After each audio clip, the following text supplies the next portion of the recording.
안녕하세요. 11월 13일 금요일입니다. 미국 선거가 치러진 지 벌써 열흘째 접어들고 있는데요. 아직도 미국의 여러 주에서는 개표 작업이 끝나질 않고 계속 진행 중입니다. 그리고 또 몇몇 주에서는 선거 당일날 개표한 결과를 전면 무효화하고 모든 표를 다시 세는 리카운트 작업에 돌입하기 시작했습니다. 우선 조지아주가 지난 11일 날 조지아주의 국무장관인 브래드 라펜스퍼거의 명령으로 이번에는 컴퓨터를 완전히 배제시키고 모든 표를 100% 수작업으로 다시 세는 리카운트를 시작했습니다. 그리고 위스콘신주도 리카운트를 시작할 것으로 보입니다. 하지만 좌파나 극좌파가 현지의 주정부를 장악하고 있는 미시간주, 펜실베니아 그리고 네바다주 같은 데는 현재는 그 공화당의 리카운트 요구를 거부하고 있고 버팅기고 있습니다만은 계속해서 버티는 것은 힘들 것 같습니다. 왜냐하면은 공화당이 위헌 소송과 부정투표 소송을 이 주 내에 주 대법원에만 제소한 게 아니고 연방 대법원에도 똑같이 접수를 했기 때문에 이 주들이 버팅기는 데는 한도가 있을 것 같습니다.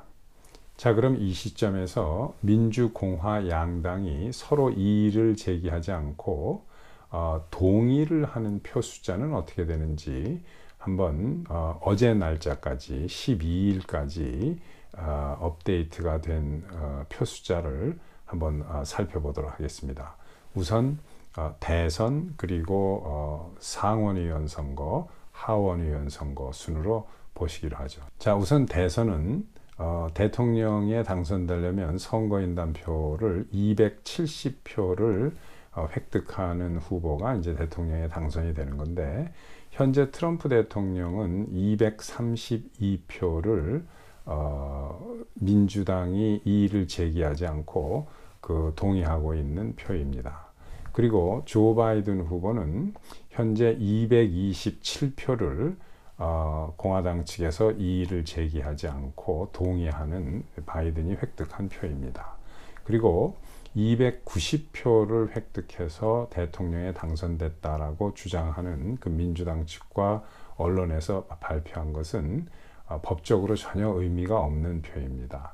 제가 왜 그러는지 이건 나중에 설명을 드리기로 하겠습니다. 상원의원 선거 상황은 미국의 상원 의석의 정적수는 100석입니다. 지금 현재 어제부로 공화당이 과반수인 50석을 확보를 했고 민주당은 48석을 확보했습니다. 그리고 이제 그 두 석은 아직 공석인데요. 이 두 상원 의석이 전부 조지아주 겁니다. 조지아주는 결정이 안 됐죠. 왜 그러냐면은 조지아주는 다른 주와는 달리 주법이 50% 이상, 과반수 이상을 득한 사람만 승자로 인정을 합니다.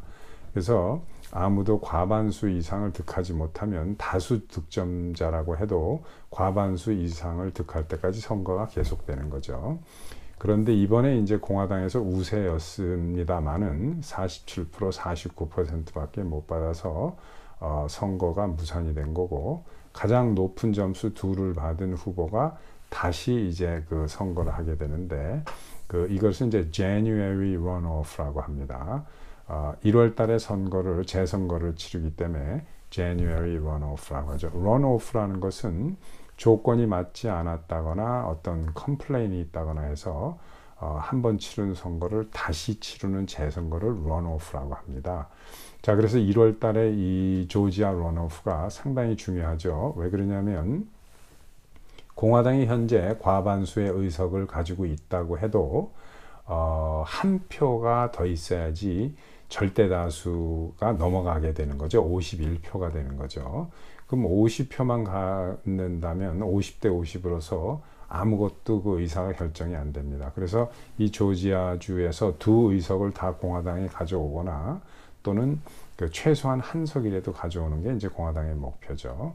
그리고 이제 민주당은 반대로 이 두 의석 다 민주당이 가져가야만 50대 50으로 이게 타이가 되기 때문에 의사결정이나 이런 것을 방해를 할 수가 있겠죠, 민주당이. 그래서 이번에 January runoff가 상당히 중요합니다, 조지아 선거가. 자, 아무튼 상원 상황은 이렇습니다. 그리고 하원은 그 공화당이 아주 이번 선거에서 잘했는데도 그 과반수 이상을 차지하지는 못했습니다.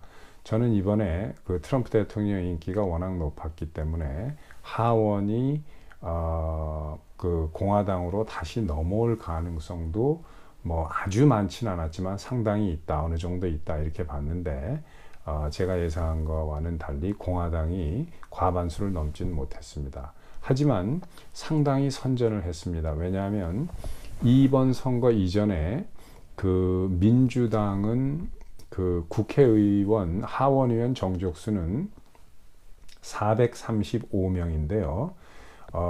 그 6석은 국회 본회의에서 의사결정 투표권이 없는 의석입니다. 그래서 이제 6번은 그 별 큰 의미가 없고 나머지 429석만이 이제 그 의미 있는 하원 의석이 되는데 선거 전에 민주당이 232석을 차지하고 있었습니다. 공화당은 197석이었고.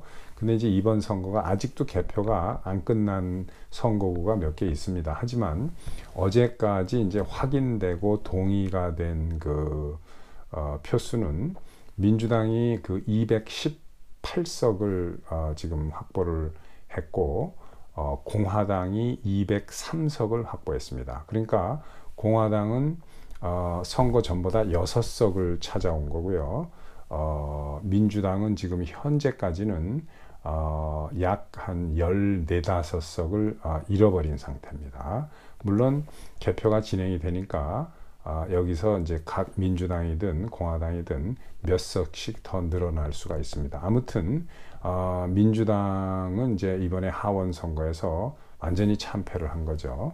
왜냐하면 본인들은 이번에 민주당 의석을 몇십 석을 늘릴 것이다. 본인들 주장으로서는 그 뭐 260석, 270석 정도 될 거고, 그 뭐 공화당은 이제 뭐 130, 뭐 140석으로 줄 것이다 했는데, 그 아무도 그렇게 생각하는 사람은 없었습니다. 그것은 이제 그 민주당과 언론이 주장하는 거였죠.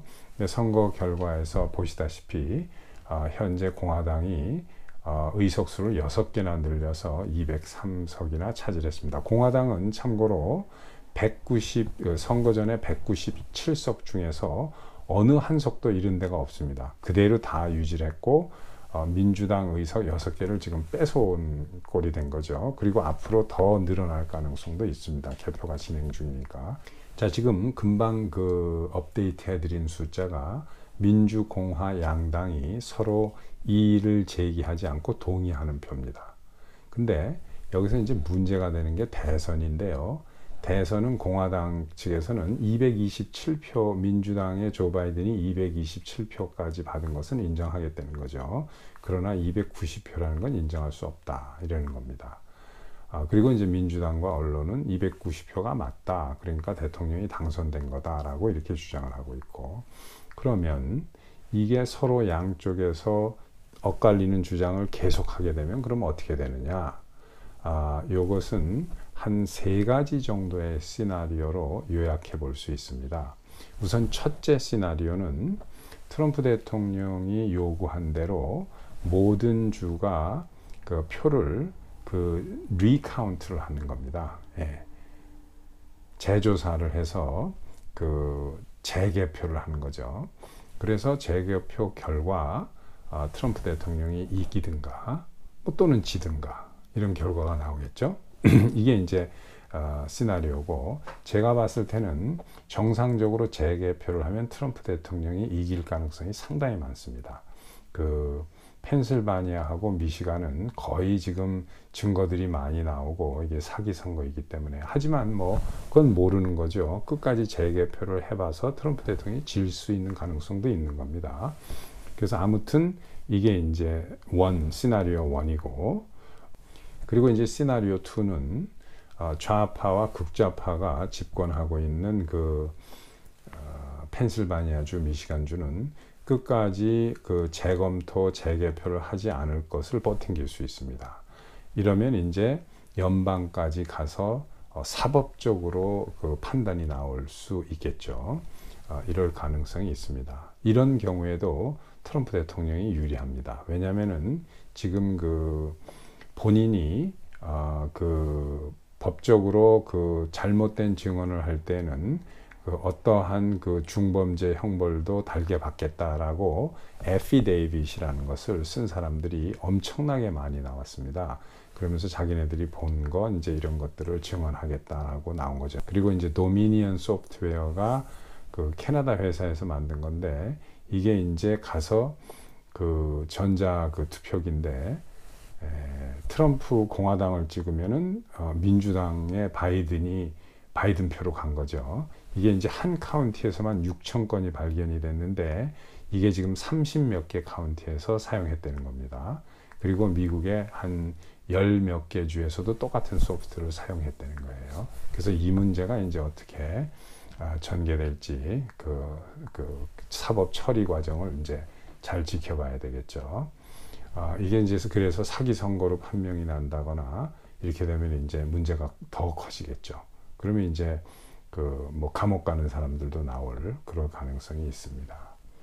자, 그리고 세 번째 시나리오는 두 후보 다 270표의 선거인단 표를 확보하지 못하는 경우가 세 번째 시나리오입니다. 자, 이건 어떻게 그러냐면은 아까도 말씀드렸지만 그 조 바이든 측과 언론이 발표한 290표를 획득했다라는 것은 획득한 걸로 보인다는 겁니다. 획득했다는 게 아니고.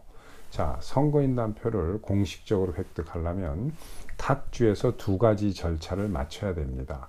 하나는 캔버싱 절차고 하나는 서티피케이션 절차입니다. 이 캔버싱이라는 것은 그 각 주의 그 국무성에서 실시를 하는데, 주정부가 각 카운티에서 몇 표가 올라왔는지 확인을 하고 여기에 문제가 있는지 없는지 확인을 해서 이 A라는 후보가 틀림없이 아무 문제 없이 우리 주에서 총 몇 표를 획득했다 라고 재확인하는 절차를 캔버싱이라고 합니다. 자, 그리고 이제 캔버싱이 끝나고 나면 그 서티피케이션 절차에 들어가죠. 서티피케이션은 캔버싱을 다시 한번 보고 캔버싱이 맞았나 틀렸나를 보고 캔버싱이 맞았다, 그러므로 법에 의해서 캔버싱이 옳다, 맞다, 동의한다라고 증명서를 발급하는 거예요. 증을.